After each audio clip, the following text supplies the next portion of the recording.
I wish I knew the size of Animal Kingdom and how achy my feet would be afterwards. For some reason, when you think of Animal Kingdom, you don't think it's as big as the other parks. Why is that? Is it the lush landscape? Is it the tropical vibes? Like, what is it? I have no idea what it is, but it is not true. It is very large. You will walk a lot, so be prepared. And it feels much hotter at Animal Kingdom than any other park.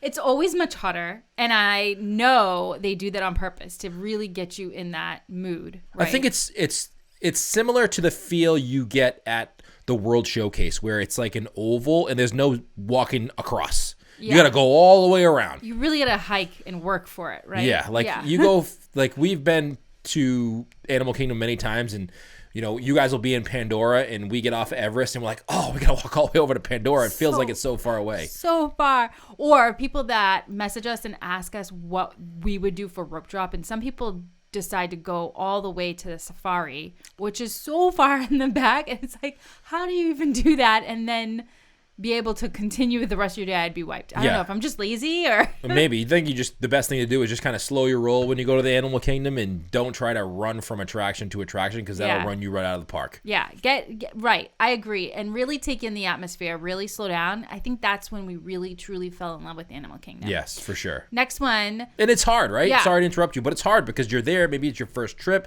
and you want to maximize your trip, but you got to resist the urge to do that. Resist the urge, folks. Okay, next one.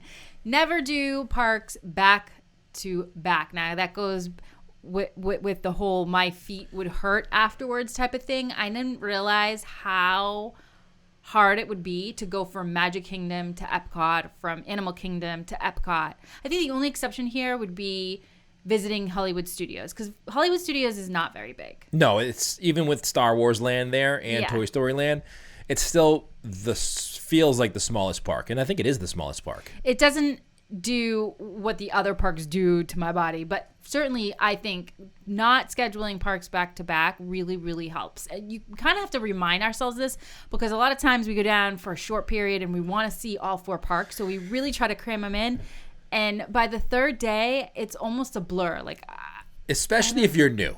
If it's your first trip, the worst thing that you can do for yourself is not know what you're doing when you go there or where you want to go. Yeah. And schedule 3 days back to back at the park, because you are going to walk a lot more than someone who knows the park and knows what attractions are where and how to get there in the most efficient way. When you're new, you're going to be lost. You're going to be all over the place, and you're going to feel like you walk twice as much as somebody else who's been there multiple times. If you're new, subscribe to our podcast over on iTunes or Stitcher Radio, and then you'll or the YouTube channel that you're watching right now. Yeah, then you won't feel new. But I'm telling you, this is something that even as veterans, like, we really feel like it's something that I have to consistently remind myself about. Like, even if I have the most comfortable shoes, outfits, whatever, like, don't try to make it so that you go back to back and then kind of not realize what you saw. Yeah, and listen, it's okay to be new. I don't want you to feel like, oh, I'm new, I have to organize my day and every minute needs to be accounted for. No, sometimes the best part about being new is walking around and wandering and doing what you like to do as a family.